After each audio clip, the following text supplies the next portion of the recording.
Hello everyone and welcome. My name is Mephisto and it's my great pleasure today to bring to you Me, Myself, and I. No, not really. Today I wanted to go over to you what I'm going to be doing for the next week, which is going to be Mephisto's Abridged Guide to the History of Video Games. Games. Now, the main reason that I want to do this is because video games are a very big thing to me.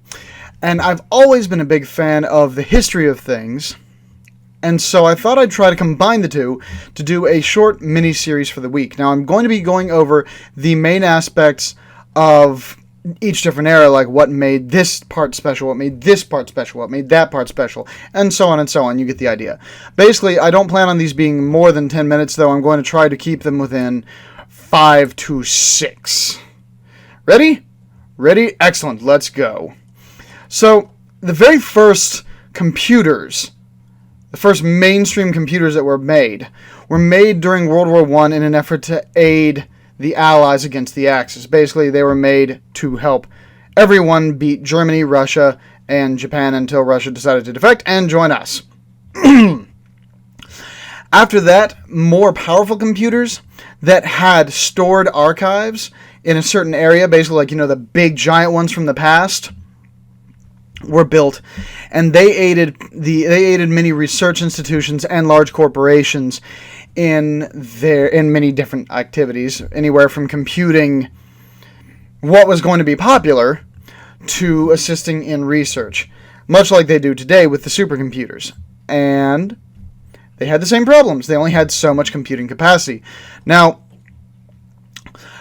back, of course, always with people, we're always fascinated by artificial intelligence. And so back when the first computers were created, there were also computer games, I guess you could really say, that were designed for these machines.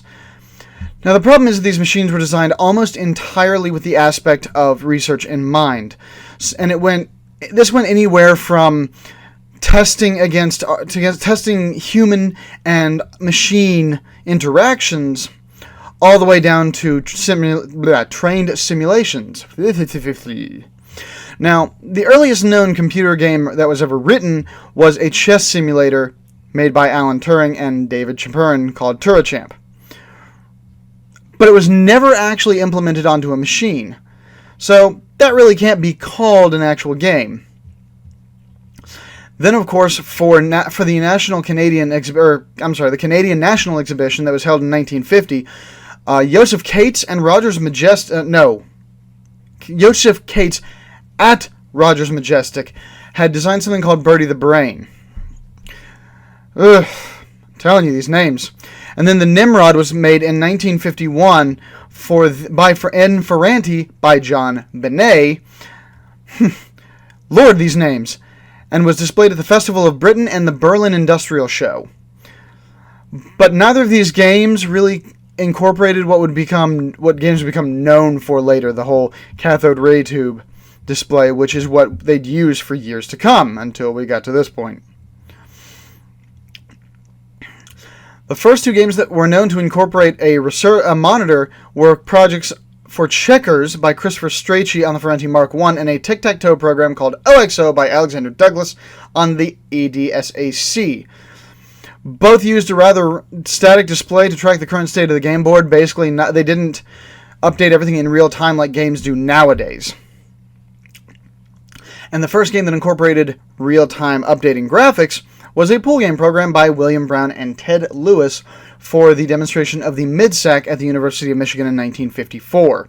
However, the first game that was made only for entertainment was made by William Higginbotham, designed by William Higginbotham, a physicist, and was built by Robert Dvorak at the Brookhaven National Laboratory in 1958.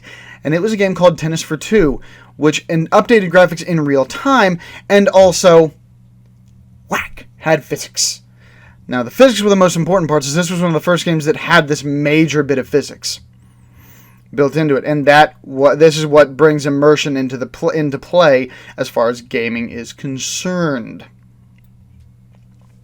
Now, unfortunately, these machines were all really, really big, and so they were a little bit unwieldy, and they were always dismantled. And so, in the early 1950s, Jay Forrester created a computer called the Whirlwind that processed your commands in real time and incorporated a faster and more reliable form of RAM based around magnetic cores.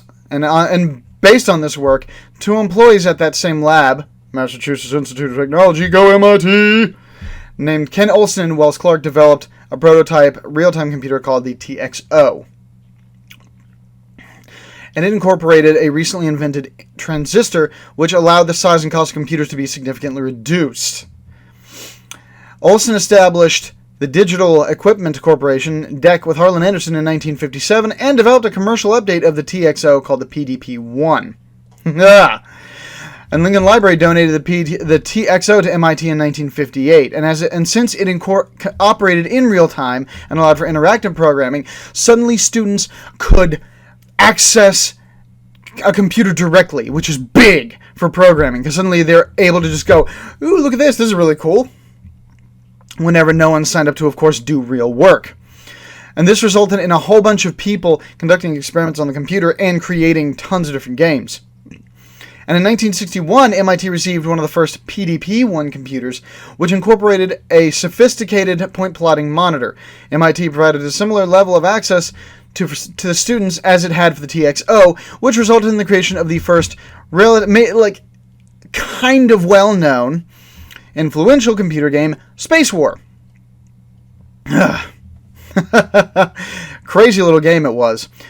It was inspired by the science fiction stories of E. Smith, and showed a duel between 2 different spaceships, hence the name Space Wars. And when one of the inventors went to the West Coast at the Stanford Artificial Intelligence Laboratory, SAIL, he brought it with him, where it enjoyed a great deal of success.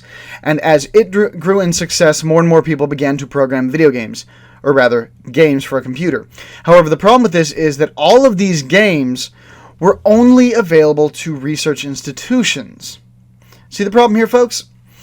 And so, starting in 1972, we have the first commercially successful and readily available video game, Pong. Pong changed the playing field for everything. Suddenly, the game was available for everyone. Suddenly, you could play it at you could play a video game at your local arcade machine, at your local arcade. And while yes, there was still pinball and things like that, this changed the entire view of an arcade, where it was no longer that place where Greasy Joe would go to play pool against Alan the Snitch.